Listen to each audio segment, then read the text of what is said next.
Hola, ¿cómo están? Bienvenidos a un nuevo programa de Conversando con María Fernanda Arboleda, aquí en nuestro canal El Escaparate TV. ¿Cómo están? ¡Feliz año! Ya estamos en el 2025, imagínense ustedes cómo pasa el tiempo, es increíble, ¿no?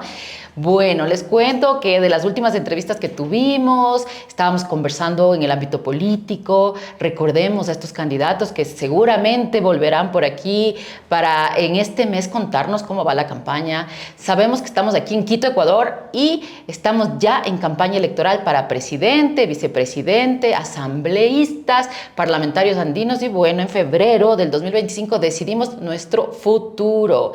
Un poco preocupada, el año pasado, hablamos ya del año pasado, hace pocos días cerramos un 2024 muy duro para los ecuatorianos. Decirles que el dolor de los 4 niños asesinados está en nuestros corazones. A sus padres, mi abrazo solidario, porque realmente fue una noticia que nos devastó. Como saben, en los anteriores programas les comentaba, estuve un poco viajando, estuve fuera del país. Y claro, regresas al Ecuador en noviembre y no hay luz. Imagínense ustedes esto de normalizar el que no tenemos luz. No lo entiendo, no lo comprendo. Pisas del Ecuador y de pronto te quedas 14 horas sin luz eléctrica, algo tan básico y esencial para todos nosotros. El problema, amigos y amigas que siempre me acompañan, es por qué lo estamos normalizando, por qué no pasa nada, por qué un día cambia la noticia y esto no pasa nada. Es un problema que tenemos y realmente ojalá que en estas elecciones tomemos decisiones conscientes, inteligentes, preparadas, leyendo por quién vamos a votar. Eso es lo más importante. Yo me acuerdo hace 2 años, también estábamos en campaña y estábamos en programas y decíamos, no, leer, detenernos a leer las propuestas de los candidatos, porque si no, ¿cómo vamos a elegir? Dar oportunidad a rostros nuevos, por supuesto, pero gente estudiada, preparada, que sepa cómo actuar. El problema que tenemos es que llegan las autoridades y no saben cómo resolver, y los que estamos en el día a día, el ciudadano de a pie, son los que realmente nos complicamos, porque parecería, y con esto va a cerrar el saludo, que vivimos 2 realidades distintas, ¿no? Nos cuentan una verdad desde las autoridades y nosotros, los ciudadanos de a pie, vivimos otra. Llegas a Ecuador y no puedes sacar el celular porque no puedes caminar con el celular en la mano, tienes que aparcar siempre en lugares que haya tarifario para poder tener cuidado que no te rompan los vidrios.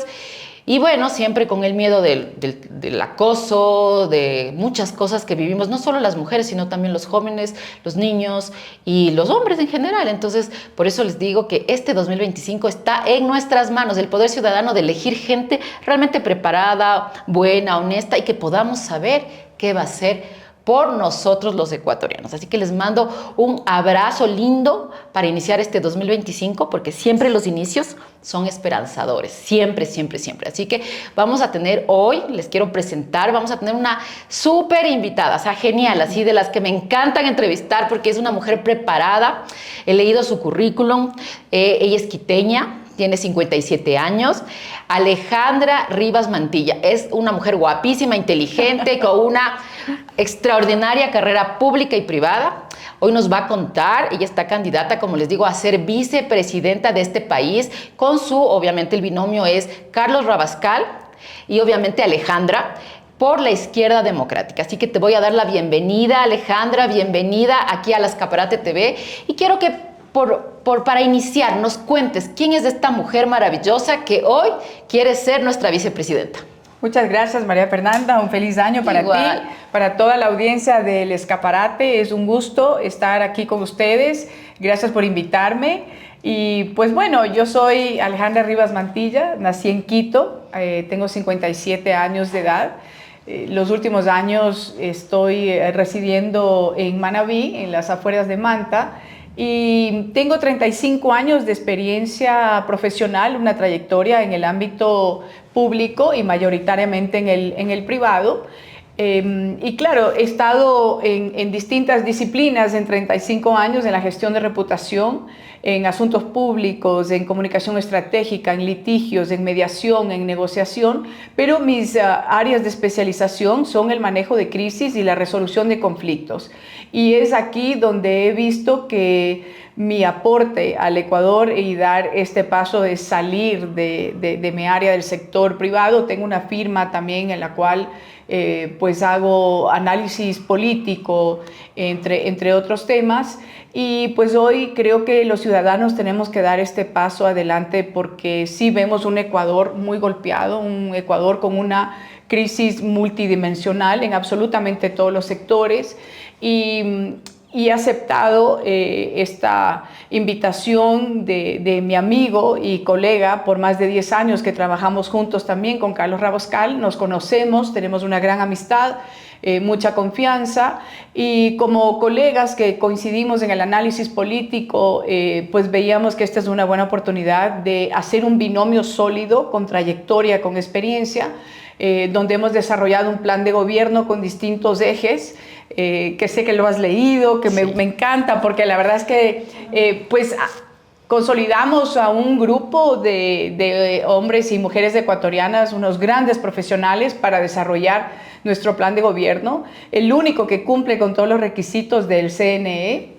Y pues obviamente trabajamos mucho en él pensando en cuál es la óptica y qué es lo que sucede hoy en día en el Ecuador. Tú decías en tu introducción, no podemos normalizar que no tengamos energía. Increíble. 14 horas, 10 horas, así sean 2, así sean 3. Exacto. Entonces coincido mucho y creo que es importante que alcemos más la voz en que lo que está sucediendo en el Ecuador no está bien, y tenemos que ya desde la ciudadanía dar este paso. Yo sé que para muchos es difícil, tiene un impacto muy grande en lo profesional, en lo reputacional, en lo familiar, son altos costos, pero ¿qué costo puede ser peor que el ver que tus futuras generaciones, que tus hijos, que tus sobrinos, que todas estas nuevas generaciones están, primero, no quieren estar en el país, quieren migrar? Que la situación de inseguridad nos tiene la mayoría de los ecuatorianos, o sea, más de 1,2 millones de ecuatorianos han pensado en migrar, y el 60% de 1,2 millones quieren migrar por temas de empleo. Entonces, hoy en día tenemos un país muy contrariado, con muchas crisis, con muchos problemas, y por eso estoy aquí, porque creo que es un momento de dar de mi experiencia y mi trayectoria de 35 años y buscar las soluciones desde la vicepresidencia de la República. Qué lindo escuchar a una mujer tan preparada, ¿no? Tu trayectoria, tu profesión, todo lo que has estudiado. Estábamos ahí leyendo también antes del programa. Es una ciudadana del mundo, habla muchos idiomas, has estado en muchos países. Yo quiero primero, antes de entrar así ya con el plan de gobierno, ¿no? Para que nos cuentes esta fortaleza que se nota que tienes, ¿no? Exactamente. ¿Quién es Alejandra Rivas del día a día? O sea, ¿cuál es tu rutina? ¿Cómo piensas en empatizar con la gente? Porque verás, mira, yo creo que los candidatos tienen un error en general. Yo también he estudiado mucho el análisis político, asesoro, ustedes saben, a políticos, pero ¿cuál es lo que siempre fallan o fallamos? Es que no empatizamos con la gente, y la gente no se engancha porque no siente que somos o que son reales, ¿me entiendes? El día a día, de que también nos levantamos, de que también sufres, que también lo lloras, que también trabajas, que tienes que atender una cosa, que atender otra cosa. ¿Cómo te describes tú como mujer, como profesional en el día a día? Más allá de la parte que ya vamos a analizar, que son las propuestas, ¿cómo lograr que las mujeres voten por ti, que los hombres voten por ti y los jóvenes crean en que tú, obviamente con tu candidato a presidente, son la solución, la mujer, la real? Bueno, es una pregunta muy bonita y que también tiene algunas ópticas, ¿no? Definitivamente, primero como mujer ecuatoriana, pues obviamente tengo un hogar, estoy casada, aunque vivo fuera de Quito, tengo que trasladarme constantemente a Quito, a los distintos lugares. En el manejo de crisis A ti te llaman un segundo y puede ser a las 2 de la mañana, a las 3, un sábado, un domingo, Navidad, Año Nuevo, no importa. Entonces, tienes que estar, pues obviamente, siempre dispuesto a atender e ir a gestionar una crisis inmediatamente. La gestión de crisis es muy particular, es un tema que pues hay que tener mucha capacidad en varios ámbitos y escenarios, en lo legal, en lo psicológico, en lo humano, en lo financiero, en muchas otras cosas. Y esto, pues obviamente ha hecho que Alejandra Rivas de hoy en día no es la misma que empezó hace 35 años, claro, ¿no? Entonces, a través del tiempo y de mis propias crisis también, porque pues todas las tenemos, fui evolucionando y fui migrando a esta especialidad, a la resolución de conflictos y el manejo de crisis. Siempre estuve muy ligada a la comunicación estratégica, a la resolución de conflictos. He manejado casos muy grandes a nivel regional, a nivel nacional. He sido gerente y directora de multinacionales, de empresas grandes inversionistas en el país, en donde he tenido, más o menos, mi gerencia siempre ha sido la de los problemas, ¿no? Entonces... resolvedora de problemas. Que le pasen a Alejandra. No podemos hacer esto, pásenle a Alejandra. No podemos hacer el otro, pásenle a Alejandra. Entonces, claro, estos 35 años han sido maravillosos en lo profesional. Y también esto, de alguna forma, yo... por mi carrera, por mi profesión y por mi educación o mi forma de ser, probablemente, pues desde joven siempre me cuestioné si quería tener familia, si quería casarme incluso, porque me dediqué tanto a mi profesión, a aprender, a estudiar, a capacitarme, a salir adelante sola. Siempre lo he hecho de forma independiente, lejos de mi familia. Y ahí en algún momento conocí a mi esposo hace más de 20 años. Y claro, él también me hizo la pregunta, y aquí va la parte humana de la profesional, ¿no? Me dijo, bueno, mi familia, él ya tenía 3 hijos, hasta una primera nieta, y le dije, no. Estamos bien. Le dije, no, la verdad es que quiero dedicarme a mi carrera. Estaba en una posición muy importante en una multinacional, viajaba mucho, trabajaba mucho en las comunidades también indígenas de la Amazonía. Trabajé mucho con secoyas, sionas, quichuas, shuaras, y pasaba en la selva, en un helicóptero, en un avión, en una canoa. Claro, una avioneta entrando o iba a casa matriz, a Canadá, a reportar, a presentar mis presupuestos. Entonces tenía una vida muy, muy ajetreada. Y estaba, creo que en el momento más importante de mi carrera, y dije, no, voy a continuar así. Y claro, me dedico al 100% a los sobrinos, a los ahijados, etcétera. Pero fue una decisión difícil. Eres una linda no tía. Digo lo contrario, es difícil yo también. Me tomar esa decisión, sí. Pero a las finales es una decisión que la tomé y que soy responsable de haberla tomado. Dije, no voy a tener hijos, pero me dediqué completamente a mi carrera. Y en ese sentido he tenido, pues obviamente, la posibilidad también de hacer muchas cosas y en distintas disciplinas. Y en el manejo de crisis tú entras en distintas áreas y sectores, ¿no? Aunque yo vengo de manejar temas como farmacéuticas, telecomunicaciones, industria extractiva, entre otros, mucho manejo de actores claves, de stakeholders, de crisis y de conflictos, muchos temas legales, litigios, procesos penales en muchos casos. Siempre regreso a casa y digo, bueno, ahora tengo que encontrar algo nuevo. Ahora, ¿cuál es el siguiente reto? Claro, ¿no? Ya lo hice. De retos, ya lo hice, y ahora, ¿a dónde voy? ¿A dónde voy? Entonces siempre andaba buscando uno más, y aquí estoy. Ay, qué lindo La saber vicepresidencia, ¿no?, de la República, ni más ni menos. Como yo digo, ¿no? Estas mujeres que luchamos, nos levantamos, arreglamos la casa, salimos a trabajar. Tenemos justamente esta habilidad, ¿no? Bueno, tú, aparte de la parte profesional, de la crisis, justamente el manejo de crisis, es el día a día de una mujer ecuatoriana, yo creo. No quiero sonar a que solo las mujeres, pero sí la luchamos y veo que todavía nos falta mucho este derecho a dejarnos ser. Y qué lindo saber que tú pudiste decidir en un momento que no querías hijos, pero querías tu pareja, querías tu profesión, y lo has hecho de una manera excelente, de lo que estamos hoy escuchando, ¿no? Pero leyendo también un poco de lo que te decía del plan de gobierno, me llamó mucho la atención. Mira, yo creo que desde mi formación también política, defiendo, como todos los que ven mi programa saben, desde la izquierda progresista, soy una mujer de derechos, que creo en la igualdad, igual en la transparencia, en la productividad, en sacar adelante de una forma sin corrupción, con mucho trabajo al país, ¿no? Pero también en estos últimos años me ha dolido mucho ver cómo hemos caído en estas normalizaciones que te decía, ¿no? No pasa nada, mañana viene una noticia más grave y nos olvidamos de todo y seguimos.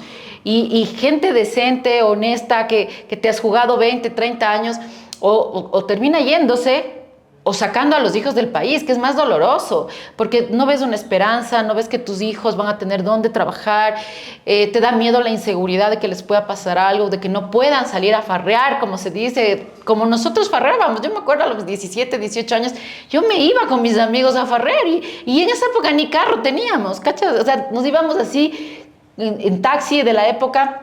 Ahora ya ni los taxis son seguros, las plataformas también nos dan miedo a los papás y obviamente el dolor de una madre, el dolor de un padre es en el día a día. Entonces, leyendo tu plan de gobierno, bueno, coincidimos mucho, ¿no?, en el tema de la igualdad, la solidaridad, la libertad, esta individual y colectiva que me pareció muy interesante. Después ya nos contarás en lo que quieras profundizar, la democracia.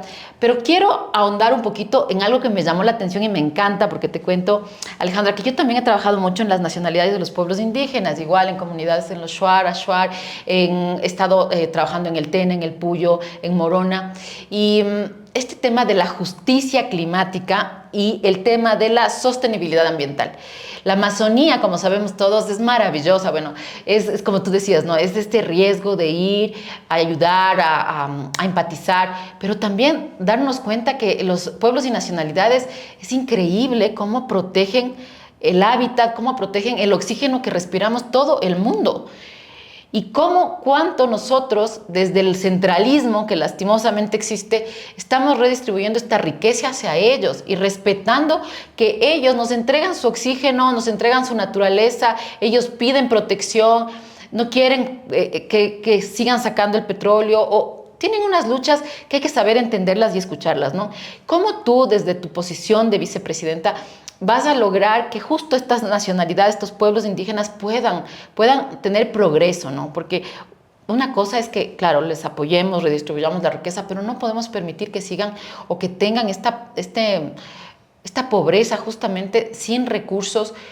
Y hay muchos niños, por ejemplo, casos de niñas embarazadas, muchas niñas embarazadas, mucha enfermedad, porque no logra la política pública entrar a sanar.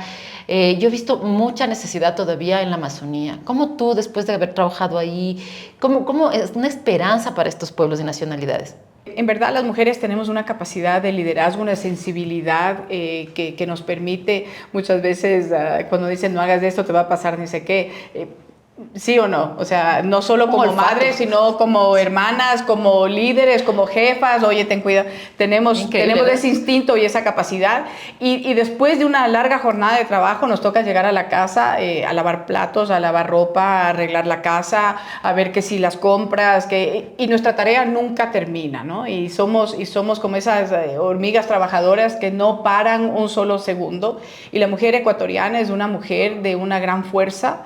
Y que también necesita hoy más que nunca que se revise mucho la situación de género en el país, de un salario, y lo digo yo, que vengo de un mundo empresarial, claro, donde siempre era la única mujer a nivel alto, y pues obviamente no ganaba igual que los otros y trabajaba 3 veces más, ¿no? Entonces te estoy hablando de 35 años de haber vivido esto, he sido víctima del sistema, pero al mismo tiempo pues eso siempre me hizo salir adelante, y creo que tenemos una gran deuda todavía en el Ecuador en los temas de igualdad de género, entre otros. Y solo quería cerrar con decir que la mujer ecuatoriana tiene una gran capacidad. Conozco mujeres muy talentosas en todas las disciplinas, desde ingenieras hasta grandes artistas, es decir, tenemos unas mujeres con mucho talento en el país. Y yendo más al tema de las comunidades amazónicas, mira, todos los años que yo trabajé, pues siempre Uno tiene que entrar primero pensando que hay que respetar mucho la comunidad, hay que respetar mucho todos los temas ancestrales, su cultura, su... Es increíble, ¿no? Sí, es increíble. maravilloso. Yo creo que de las experiencias más enriquecedoras que he tenido profesionalmente ha sido mis años en la Amazonía. Y de las cosas más maravillosas también es haber visto los frutos de la inversión comunitaria, porque cuando yo hablo de inversión comunitaria, y tú que conoces muy bien estos temas, es eso, no es ir a que la comunidad mendigue por un dinero a la empresa o al Estado, ¿no? Tú tienes con una forma responsable que entrar a buscar programas y planes que sean realmente sostenibles y sustentables, pero donde tú capacitas y enseñas a la comunidad el proteger el ambiente, el sacar y salir adelante dentro de su comunidad, lejos de la corrupción y de los intereses políticos que hay en todo lado. Sí, y en la Amazonía hay mucho interés político. Y también hay mucha desinformación y hay una gran falta de servicios básicos, de educación, entre otras cosas. Tú sabes que ir a una escuela en la Amazonía, tú encuentras a veces que no tienes los mejores niveles ni de profesores, ni obviamente no son los lugares más adecuados, en donde en el mismo lugar tienes niños de todas las edades, separados por hileras y por filas, ¿no? Entonces, pues obviamente después, si ellos tienen la posibilidad de salir a la ciudad a querer hacer una carrera o algo, están con mucha desventaja a nivel académico.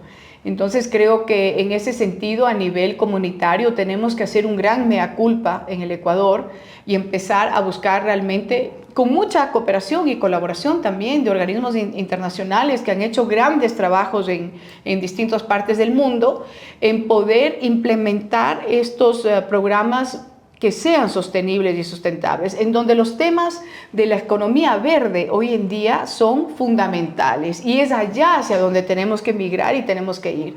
No solo que vamos a posicionar el cuidar el ambiente, sino que también necesitamos enseñar a los adultos que están hoy en día, son quienes proveen el hogar, y a estas nuevas generaciones y a estos niños de cómo ellos pueden en adelante salir con estos programas de cooperativismo productivo, de economía verde, de buscar a través de la protección del ambiente también poder generar su economía familiar, ¿no? En donde también necesitamos capacitarnos en economía familiar. En muchos países del mundo, en las escuelas, te enseñan lo que es la economía del hogar. Entonces eso debería ser obligatorio y mandatorio, porque la gente no sabe cómo administrar su casa, cómo va a saber después administrar su emprendimiento o una empresa o generar algo más grande si no podemos ni siquiera empezar por el bolsillo propio, llamémoslo así, ¿no?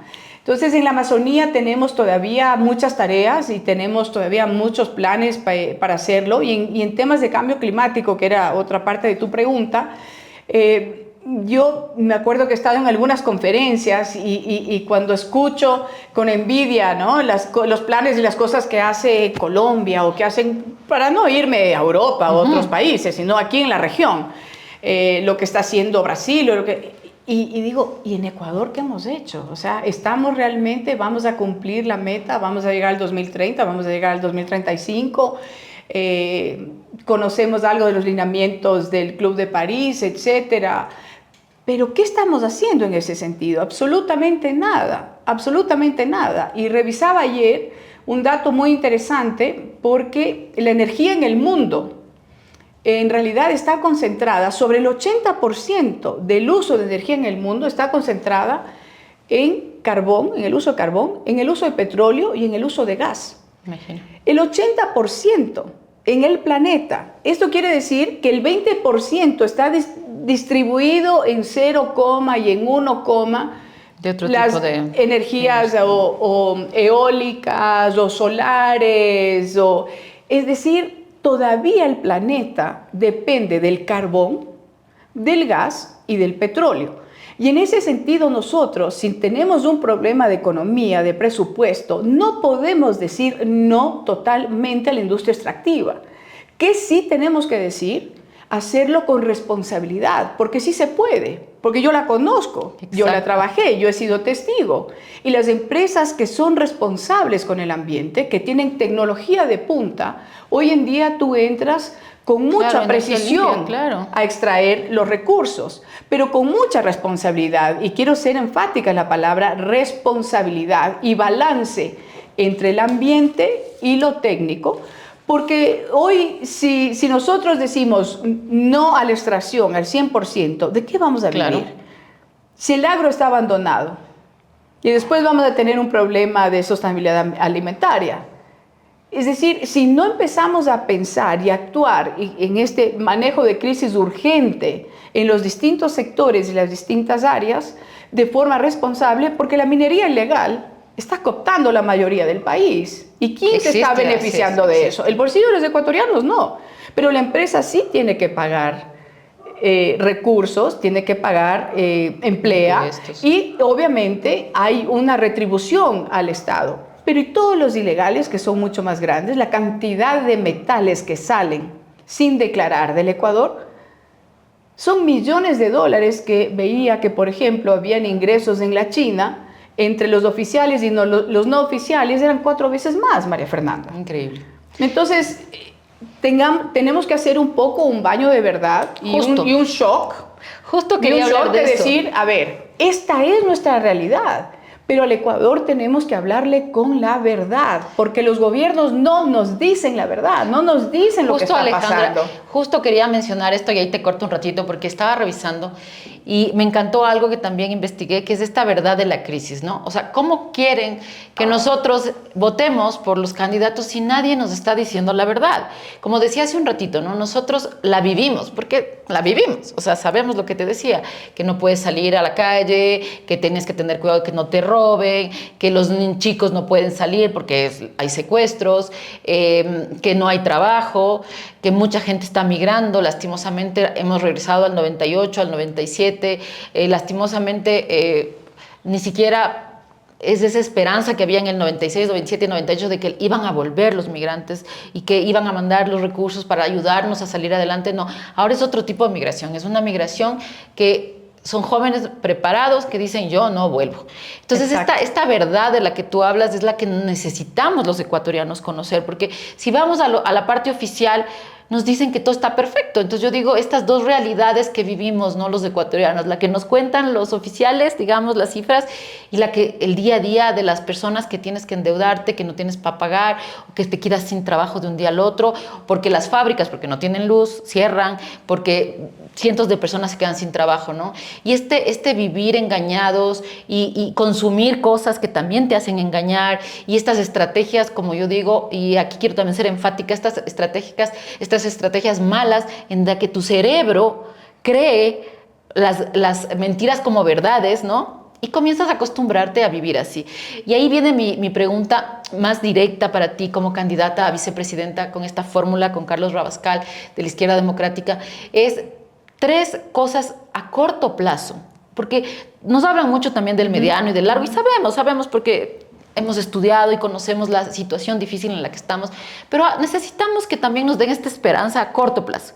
3 cosas que ustedes van a implementar a corto plazo, no importa en qué ámbito, porque sabemos que no hay trabajo, sabemos que no hay seguridad, sabemos que necesitamos productividad, sabemos que necesitamos inversión extranjera. Estaba leyendo esto de las alianzas público-privadas que me encanta. Que es muy importante. Que es muy importante dar confianza a los inversionistas de que vengan al Ecuador, pero también yo digo, en este baño de verdad, Alejandra, cuando yo estoy afuera o cuando tú estás afuera, lastimosamente el Ecuador solo ahora actualmente se vende como un lugar de secuestros, donde matan a políticos, donde los niños no están tranquilos. Mira lo que pasó con estos 4 niños en diciembre. ¿Cómo y qué hacer a corto plazo? Danos 3 ejemplos por los cuales la gente va a querer leer más de su plan de gobierno. Existen en realidad, y creo que aunque son un poquito más de 3 las prioridades urgentes en el corto plazo, porque las que se pueden cumplir. Claro. Porque eso es algo que estoy diciendo mucho también ahora que estoy saliendo en algunas entrevistas. Cuidado con la demagogia, porque sí. Eso de que yo, mano dura en la seguridad. ¿Cómo? ¿Cómo? Nunca más los cortes energéticos. ¿Cómo? Exacto, Entonces, exacto. claro, La verdad, el baño de verdad. Yo también soy ciudadana. Yo vivo en una provincia que tengo cortes de eléctricos 15 años. Vivo en una provincia que vivo con agua de tanquero 15 años. No tengo agua, no tengo servicios básicos en el siglo XXI. Entonces, cuando a mí me dicen, yo voy a cortar esto, yo digo, ¿cómo lo va a hacer? Entonces, el cómo es lo que hay que estudiar y que nosotros hicimos de nuestro plan de gobierno con especialistas que están en cada sector y en cada área y que saben exactamente cómo hay que hacerlo. Entonces, uno, necesitamos definitivamente y urgente organizar y reactivar el sector productivo. Pero cuando yo te hablo, María Fernanda, del sector productivo, no te estoy hablando de que a veces, y entendería que dicen, bueno, el sector productivo está hablando de las papas, las habas, no. El sector productivo con una agenda de competitividad, que es lo que necesitamos en el país, significa que tenemos que fortalecer y repotenciar al productor nacional, pero también buscar una agenda afuera para poder sacar nuestros productos, además de proteger los locales. Pero para esto necesitamos geográficamente levantar estos mapas de productividad a nivel regional y por provincias. Porque ¿qué es lo que pasa en el país? Que nosotros tenemos dos ciudades que son las grandes concentradoras de la economía del Ecuador, que son Quito y Guayaquil. Y tenemos 219 cantones o ciudades que están en el 30, máximo 40% de la economía nacional. 219, porque dos concentran toda la economía del Ecuador, que son Quito y Guayaquil. Entonces, ¿qué nos dice este dato? Que nosotros tenemos en 219 oportunidades, opciones de reactivación, vamos a encontrar en el corto plazo, geográficamente, levantando estos mapas en los cuales ya estamos trabajando, porque además las provincias y nuestras regiones tienen mancomunidades. Claro. Entonces, por decirte las del sur, tú tienes desde La Tacunga un aeropuerto, todas las provincias del sur, Cotopaxi, Chimborazo, Bolívar, Guayas, sales al mar. Si tú a todo esto, en mancomunidad, sacas todos los proyectos, y yo he estado recorriendo algunas provincias con algunas autoridades y he estado viendo qué es lo que hay, qué es lo que no hay, y también es duro porque la campaña tiene tonos de luces y de sombras, porque es difícil ver la situación del país, la pobreza en la que estamos. Pero hay oportunidades, pero hay que detectarlas y hay que actuar inmediatamente. Uno es organizar y reactivar el sector productivo. El segundo, muy importante, que tú has tratado, y te felicito porque no podemos dejar de pensar que somos ecuatorianos, seres humanos, que nos tiene que doler lo que pasa en el país. Nos tiene que doler lo que hacen a los hijos de nuestros ciudadanos, a lo que pasa con las familias, a los muertos que todos los días tenemos por el crimen organizado, por el sicariato, por la violencia o por la delincuencia. Todos los días tenemos. Entonces, sí hay que vestir de negro en este Ecuador porque vive de luto todos los días, matan a alguien en alguna parte del territorio nacional. Y el ecuatoriano a veces solo quiere vivir su microverdad y también se entiende porque encuentro a gente muy escéptica, María Fernanda, por donde voy. Y yo también digo, bueno, ¿y por qué te voy a creer a ti si todo el mundo viene y me dice lo mismo y nunca pasa nada y no cambia y no sucede? Bueno, yo no vengo de una trayectoria política, pero sí de una profesional y de gestionar y de dar resultados. Y hoy estoy poniendo este pellejo frente al país. Y a lo mejor eso te inspira. Sí, eso es lo lindo, ¿no? Y a lo mejor eso te inspira. Entonces, segundo, tenemos que trabajar en regresar a tener algo de orgullo ciudadano como ecuatorianos y también de poder tener la claridad de decir, bueno, hoy en día tengo que hablar mejor de mi país, porque los titulares son negativos en todo lado. Duros. Nos ha pegado durísimo al turismo, la declaratoria de guerra, de conflicto armado interno, los estados de excepción uno tras otro que no ha resultado en nada. Entonces, tenemos en lo segundo también que trabajar mucho en los temas como ciudadanos, de empezar a reconstruir un poco nuestro tejido social, porque de ahí tenemos los problemas de que los jóvenes y la niñez están siendo captados por el narcotráfico. Claro, volver un poco a la ciudad, ¿no? A los Necesitamos trabajar barrios, en reconstruir nuestro tejido social, a las familias, en volver a tener algo de orgullo ciudadano, pero tenemos que trabajar en seguridad. Y el tema de seguridad no es de la noche a la mañana. Cuando yo escucho los discursos de que mano dura con esto y mano dura con el otro, ecuatorianos, el Ecuador tiene al año, entre evasión y lavado, más de 10.000 millones de dólares. Es una cifra escalofriante. Si tú le quitas 10.000 millones de dólares todo, de la noche a la mañana, en esta demagogia de que voy a ir con mano dura y aquí saca, eso no existe. Claro, no pasa nada. No se puede de la noche a la mañana porque no hay forma de combatir lo que está enquistado, pero eso no quiere decir que no hay que hacerlo. Hay que hacerlo de forma estratégica y necesitamos una política internacional, porque el problema que tiene el Ecuador no es solo el Ecuador, es mundial.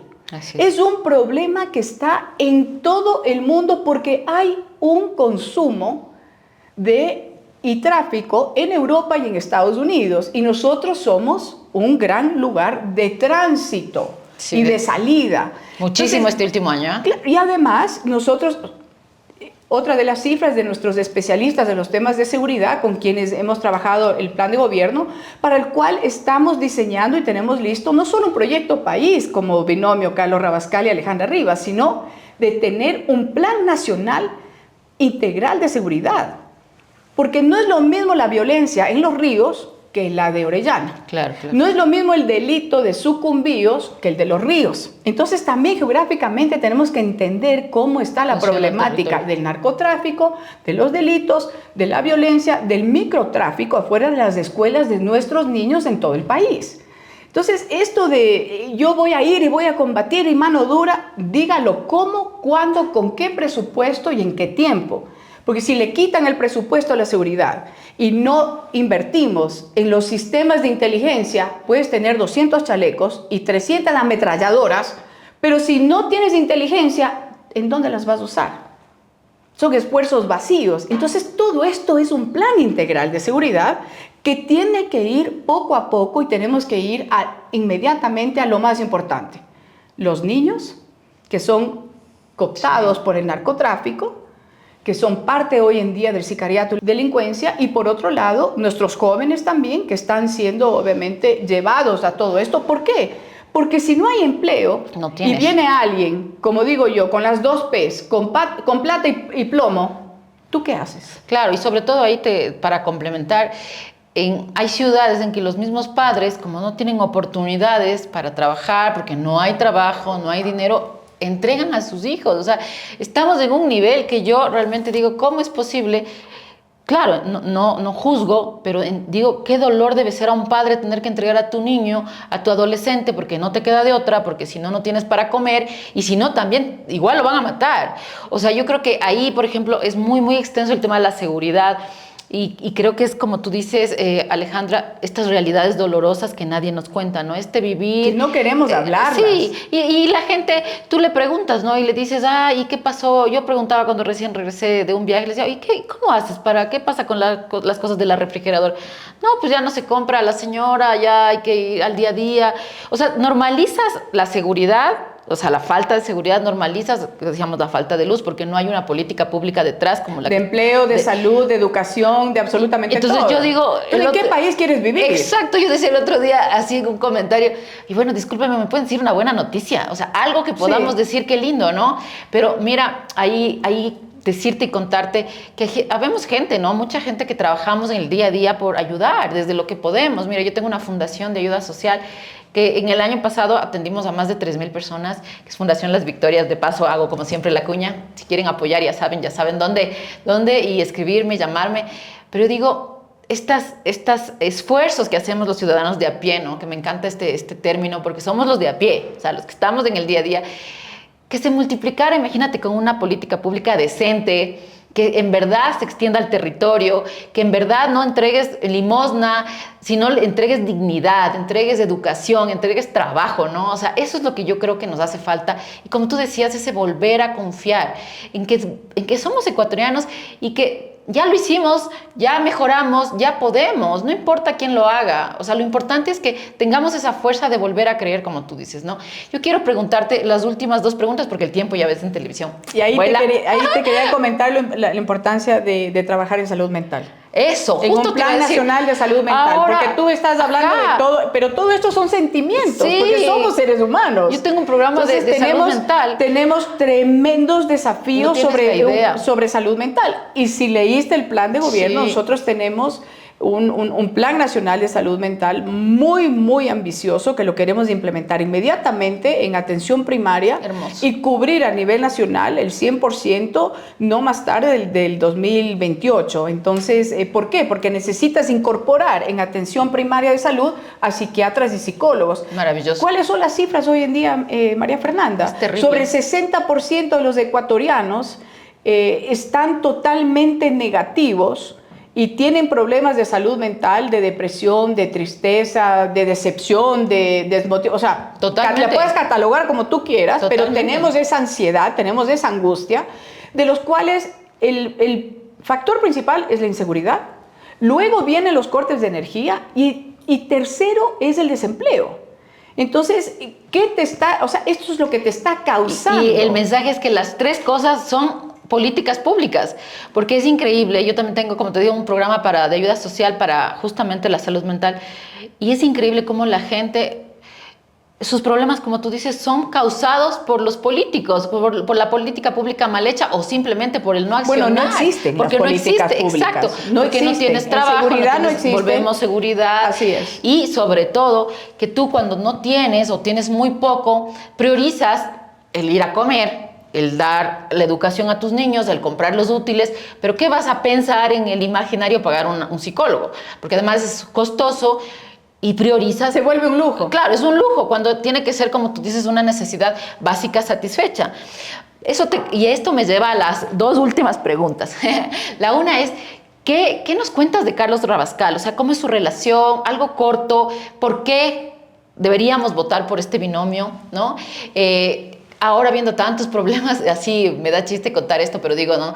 Increíble, no sabemos quién es el presidente, si es la vicepresidenta, si es que o sube, baja, estos conflictos que nos tienen distraídos. La novela del día. Es una novela, como se dice, una novela ahí, todos los días, exacto, que nos tienen ahí pensando, y ahora, ¿quién es el vicepresidente? O sea, es ridículo.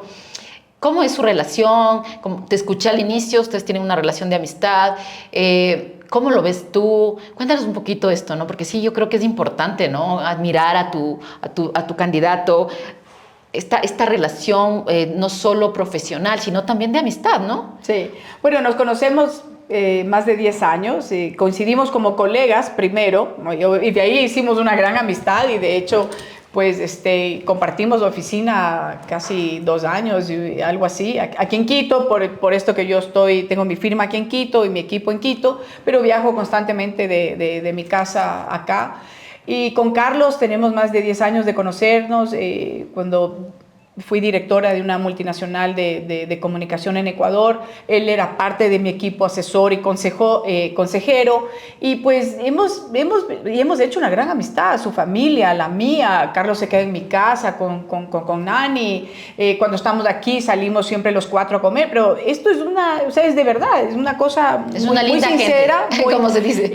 Y claro, somos colegas, somos amigos, y nos respetamos mucho y nos queremos mucho, y yo lo veía a él en todo su tema político, y yo, como siempre he estado, digamos, tras bastidores, entre asesoras, siempre, claro, de mis clientes, o me han llamado mucha gente de la política, me dice, oye, ¿y qué piensas de esto? ¿Qué piensas del otro? Y yo siempre, mira, veo esto, bla, bla, bla. Y con Carlos también, en esa amistad, todo el tiempo le decía, mira, Carlos, veo esto, veo el otro. Entonces después me decía, voy a ir y ahora sí me voy a lanzar, y por aquí que por allá, y estoy buscando y estoy empezando a tener diálogos, porque obviamente necesito un partido, me decía. Le digo, por supuesto. Claro. Me acuerdo que la última vez que estuvimos en mi casa, que no es ni un año, unos 8 meses, 6 meses, le dije, no, Carlos, ya quedémonos tranquilos, hagamos. Pero yo pensaba en él, porque te digo, tenemos una relación tan cercana. Y después me llama y me dice, no, sabes que la lucha, la izquierda democrática, bla, bla, bla, bla. Le dije, bueno, me gustó el partido, pero yo ni por aquí, pero Claro. ni por aquí. Pero hay un detalle. Tú vas a ser mi vicepresidenta. No, conversábamos y hablábamos, y entonces dije, sí, pienso esto, pienso el otro, bla, bla, bla, bla, y entonces me mandaba las fotos del lanzamiento, y yo, muy bien, y dice que... Aprobado, aprobado. Claro, entonces, y después le digo, oye, Carlos, y ahora, ¿quién va a ser tu binomio? Empecemos a buscar nombres, veamos, perfiles, y yo todavía preocupada realmente, y bueno, pasó, hasta que un día recibo la llamada y Nena, pues a mí me dicen Nena, me dice, Nena, ¿sabes que te llamo? Porque la verdad que primero tú eres la persona que yo más confío. Entonces yo... Voto de confianza. Me dijo, primero tú eres la persona en la que yo más confío, y me dijo, y luego me dijo, y conozco tu capacidad, y me dijo, ¿aceptaría ser mi binomio para...? Y yo al principio me quedé, maestro. ¿Y? Y ¿sabes qué me llamó la atención, María Fernanda? Que no le dije no inmediatamente. Porque ese tenía que haber sido mi primera reacción. Claro, o sea... No, Carlos, yo siempre estoy contigo, estoy al lado tuyo, Y me quedé callada. Y eso a mí me llamó la atención. Será un mí reto, misma. claro, sí, lindo. Y dije, ¿qué pasó aquí? Además, porque es lindo también ver cómo los otros te ven. Claro. Eso es súper importante, verán. Ahí les digo un tip. Digo, a veces uno, como persona, mujer, hombre, adolescente, se juzga tan duro. Sí. Sí, dices, sí, soy valiente, admirable, he trabajado, no sé qué. Sí. Pero siempre hay algo que en tu mente dices, ya, la regaste, hiciste mal, no era de decir así. Uno se latiga un poco, ¿no? Así todo el tiempo, ¿no?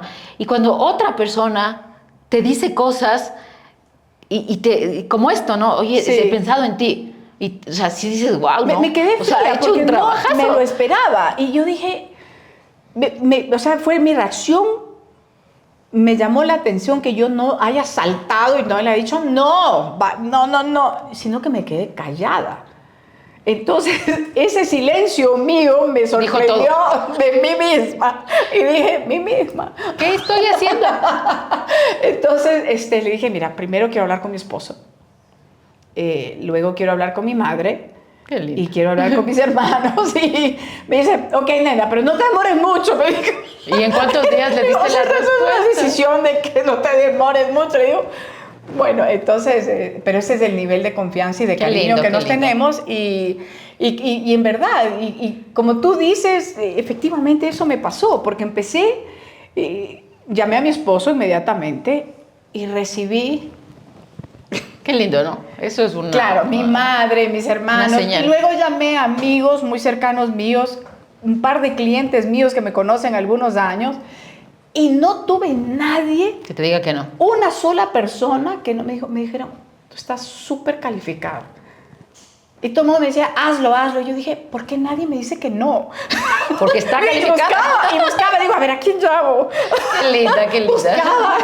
Entonces fue algo muy bonito, yo me quedo con eso, porque más allá de lo que suceda, y sí quiero servir a mi país, y me he esperado mucho, porque esto me ha pasado en 35 años, he tenido la posibilidad de mucha gente que me ha dicho, me ha ofrecido puestos de cargos públicos, yo siempre he dicho, no, X, Y motivo, y claro, estoy con Carlos porque lo conozco, porque trabajamos juntos, porque somos un equipo, porque confiamos el uno en el otro, y porque sabemos de nuestra trayectoria y las capacidades que tenemos para sacar a este país de esta gran crisis que es mi área de especialidad. Y Carlos es un hombre preparadísimo. Carlos es un hombre que nació sin una pierna.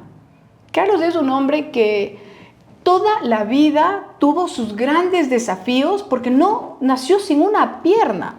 Pensemos de eso 3 segundos. Y él nunca se dejó caer y sigue siendo un hombre que todos los días se levanta con esa convicción de salir adelante y de ver hacia adelante y caminar hacia adelante. Y entonces ese es un hombre que a mí me inspira, que yo admiro. Hermoso, hermoso. Justo ahí, bueno, ahí están mis 2 preguntas. Y decirles, para cerrar, porque ya el tiempo se nos ha acabado, primero felicitarte, me encanta siempre que entrevistamos hombres, mujeres, jóvenes, todo, pero me encanta entrevistar a mujeres tan preparadas, como también a hombres tan preparados. Creo que la fórmula perfecta para sacar este país adelante es eso. saber cómo hacer las cosas, no improvisar, porque no estamos como para improvisar, ya no. Conocer estos planes de gobierno, esa es la responsabilidad ciudadana. Yo creo que, o sea, no solo porque tengo el programa y por mi trabajo, sino siempre he leído los planes de gobierno. Solo el 2% del electorado lee el plan de gobierno, María Fernanda. Porque luego estás arrepentido. Por eso estamos donde estamos y votan por quien votan. Exactamente. Y digo así porque yo estoy sin votar desde el año 2017. Es que es verdad. No he ido a votar. Que va y le dices, ¿por qué iba a votar? No sé. O sea, digo, pero tuviste todo un tiempo para leerlo. ¿Por qué yo digo esto? Porque, mira, todos tenemos nuestro corazoncito. O sea, naranja. De algún colorcito. De algún colorcito. Ya, todos tenemos corazoncito. O también puede ser de más de un color. Ya, puede ser, exactamente. Una mezcla. Sí. O sea, no siempre estás casado con lo mismo. Pero si lees, entiendes y dices, bueno, a ver, yo no quiero votar por esto, y luego gana eso, sabes que no votaste por esto, pero tienes el resultado que la otra gente votó, que es lo que nos está pasando. La gente que votó por lo actual estaba consciente de lo que estaba haciendo, porque lo que han hecho es aplicar su plan de gobierno, ¿no es cierto? Y si nosotros, las personas que pensamos un poco más en el derecho, en la igualdad, ¿no? Leamos para justamente conocer a las personas. Qué lindo conocerte, me encantó, se alargó el programa, pero ¿por qué? Porque es algo súper interesante. Espero que lo vean completito. Ya te voy a decir que nos cuentes dónde ubicarte, tu página web, dónde te pueden, obviamente, tus redes, pero decirles que tenemos el compromiso ciudadano de leer los planes, de conocer los candidatos, de votar de una manera sabia, porque no tenemos tiempo. Estamos en un momento muy duro en nuestro país. Estamos en un Ecuador que nos queda debiendo, pero no por los ecuatorianos. Los ecuatorianos, como tú decías, somos gente luchadora, guerrera, trabajadora, honesta en su gran mayoría, pero sí necesitamos tomar una buena decisión. Así que te quiero felicitar, me encanta todo lo que nos has contado, desearte mucho éxito. Sé que la campaña es dura, difícil, hay que caminar mucho, hay que hablar mucho, pero bueno, ese es el reto, ¿no? Es el reto de que la gente te conozca y sobre todo que, como yo digo, se sienta identificada, porque una cosa es conversar, pero otra cosa es que sientas y digas, yo quiero que esa persona me represente. Así que súper bienvenida y sobre todo darte estos ánimos de la caminada, porque es fuerte, porque yo ya he estado en esas posiciones, pero ¿sabes qué? Vale la pena en el momento que la gente te cree, porque cuando uno es bueno, la gente te cree y la gente confía. Y luego, como te llamaron, como te dijeron, como todo el mundo te dijo, dale, sí puedes. Así que sí puedes, bienvenida siempre y danos este mensajito final, ¿por qué debemos votar por ti? ¿Por qué debemos votar por Carlos Rabascal? Y dónde te ubicamos para que puedan conocer más ideas tuyas y leer todo el plan de gobierno.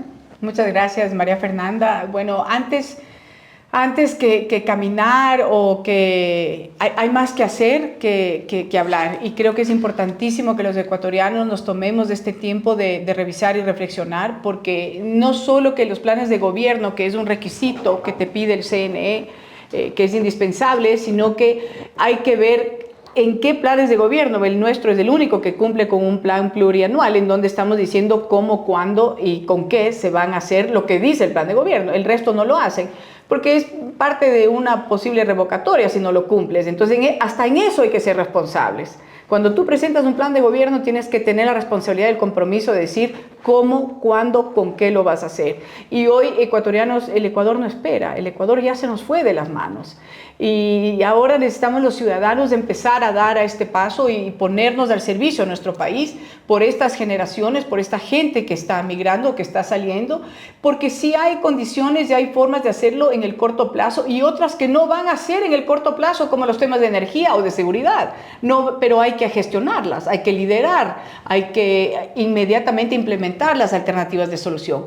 Y desde mi experiencia de resolución de conflictos y manejo de crisis, y Carlos, que es un hombre muy preparado, que además viene de trabajar mucho en la economía popular y solidaria, estamos pues definitivamente totalmente determinados desde el día 1 a cambiar como un equipo, como presidente y vicepresidente, a este país y entrar inmediatamente a gerenciar la crisis del Ecuador en toda su multidimensión.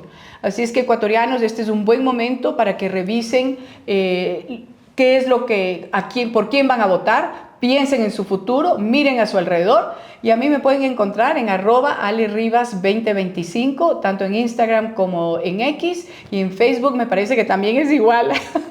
No soy muy buena para las redes, pero estoy aprendiendo este año. Muchas gracias por recibirme y gracias a todos. Muchas gracias, muchas gracias. Nos vemos en un próximo capítulo, como siempre, aquí en Conversando con María Fernanda Arboleda. No se olviden de donar, apoyar, ayudar a la Fundación Las Victorias, aquí en El Escaparate TV. Siempre estamos para contarles cosas lindas, cosas duras, la verdad, dice, la verdad, porque mientras tengas la verdad te hace libres. Primero, dicho de mi mamá, la verdad te hace libres. Y segundo, te ayuda justamente a solucionar los problemas. Así que nos vemos pronto.